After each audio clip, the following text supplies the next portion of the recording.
Your Dust 2 CT site sucks, and I'm going to help you fix it. Why it sucks is actually just a small theory or mental mistake, so we're going to be able to fix it in just one short video. Now, what is the issue? Well, you're fighting both sides of the split. The split, what does that mean? Well, the split is long and cat. What you'll see oftentimes in pugs is players fight for both these when they should be fighting for just one. In pugs, what you'll see is a player come out here, try to do molly long doors, and you'll hold on to all this space over here. Well, another player comes up at the beginning of the round, fights for cat, maybe tries to smoke them off, and hold on to this space. This is terrible. This is why you're losing your CT rounds.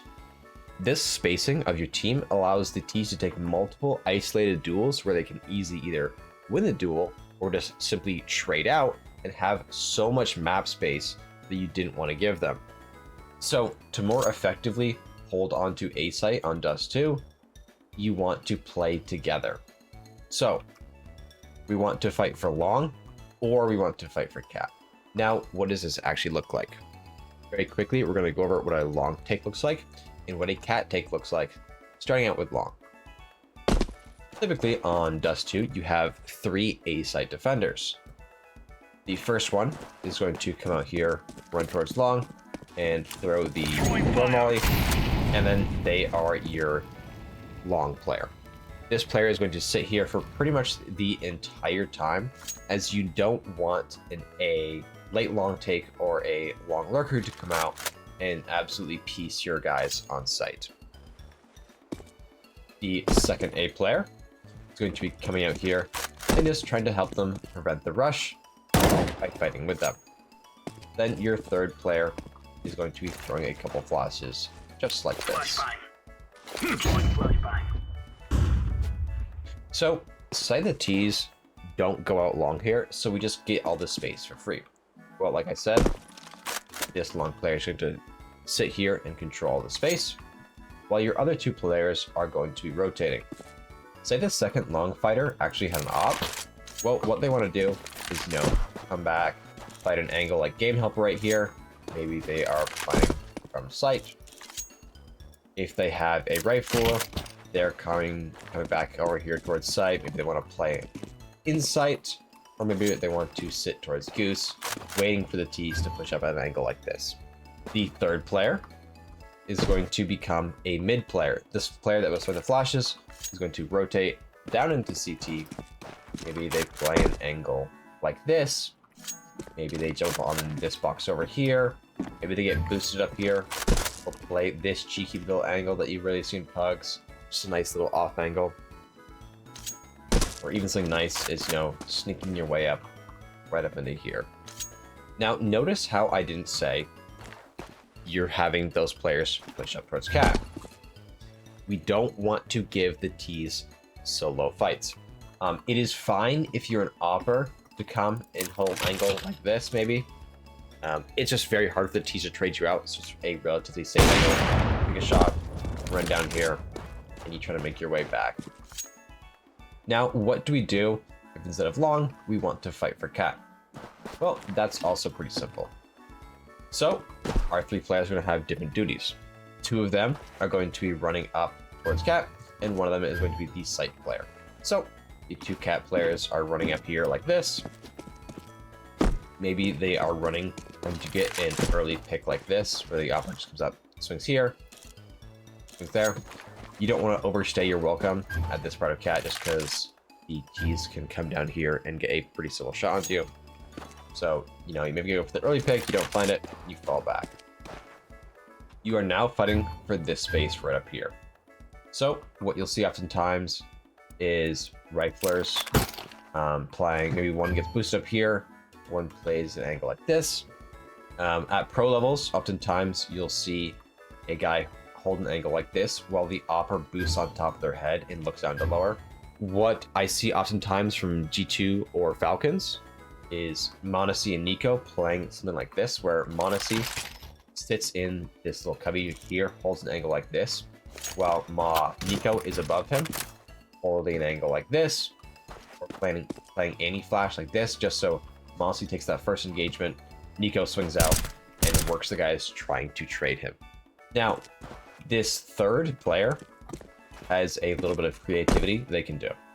So a good idea for them to do is actually come out here long at the beginning of the round and simply throw a molly, just so the T's think they're fighting for long and not fighting for cat, and having those players walk into your guys on cat. Notice how I said just throw the molly and not, fight for long control.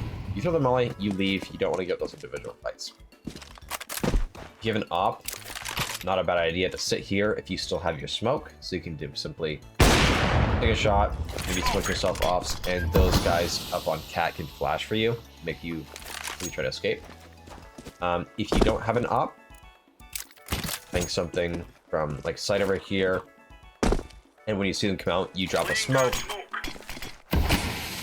and you play from sight, an angle like this, back here. Maybe you are playing from Gandalf, trying to work this headshot angle. Very simple stuff. We're just trying to give the T's all the space they want, and we are simply playing for the retake. So what do retakes actually look like? Well, quite simple. What you want to do is simply hold on to the space you were given at the beginning of the rounds. Like if you fought for long, just hold on to long, fought for cat, hold on to cat, and you are waiting for the T's to get towards sight where you can work them with utility, and you have all your numbers fighting for one side of the split. So, say the T's went out long and we fought for cat. Well, simply don't panic, hold on to your space. What we're gonna do, they come out long, maybe do a quick peek, making sure there's no flanker. Then we're going to come back here. Your A player's like playing Gandalf, saying, they're crossing right now. You simply throw your Molotov, throw your frag, try to chain your utility together so they can't get that easy plant down. A site isn't a terribly hard retake, so it's okay if the T's get the plant down, because you can just tap them out, prevent them from getting into good post-position plants. Molly ramp right here, forcing them into swinging to you guys.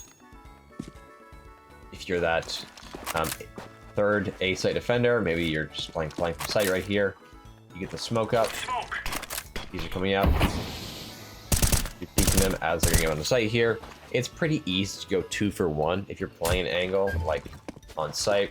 If you're playing from Gandalf, you hear the T's planning. Spam like that. If you fought for long and the T's went cat, well, that's just as fine. Your long player is simply preventing a long lurk, just so you guys don't get absolutely destroyed by a lurker on your retake. Your opper is applying something like here. He's going to take a single shot like that, falls back into an angle like this, there's another shot, and then plays from the retake from back here, preventing them from planting on site. Then you have that third A player that was the mid rifler. Maybe they play an angle like this, where they can work headshots, preventing the T's from getting up onto site. If they do get onto site, just give them the space. They have to plant at this position, just because if they don't, your long players are going to absolutely piece them as they try to plant the bomb.